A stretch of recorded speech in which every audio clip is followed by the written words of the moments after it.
Very powerful. Could you set up a little of the story for everybody? So it's essentially about perception and reality, a little bit, right? Like, that's the best way that I can describe it. And there's often times, and I've said this before and I'll say it again, there was an onslaught of films and books that were written over the past couple of years of a girl who ...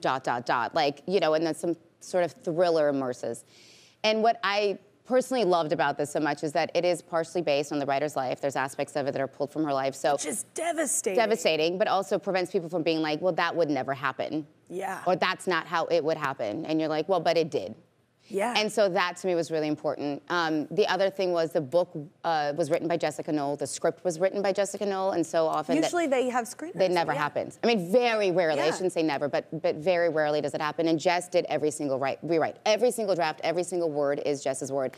So that I loved. But I also loved the fact that there was just this counterintuitive voiceover that happens throughout the film. And so often voiceovers are done as devices of like helping the story move along. And in this case, it's almost the opposite.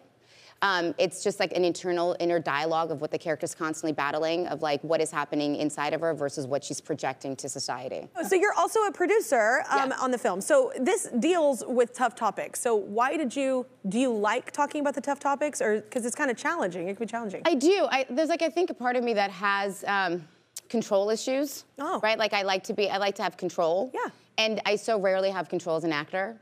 I mean, by so rarely, you never really do. You put out a product and then you walk away and then there's like a whole other team that comes in and Frankensteins it together, markets it a certain way, and you have little to no say what happens after you walk off set. And I think being an artist and a musician. It is exactly. It's the Not same. now, but in the beginning. Yeah, in the beginning it is. You sing the song, you don't own it, you have no, like, it's a lot of things. And it's passed up, Exactly. So for like after a certain period of being in this industry, I was like, wait, now I want to be able to have at least input so that I can't put blame on anyone else other than myself. Like, I want to take ownership if something goes wrong.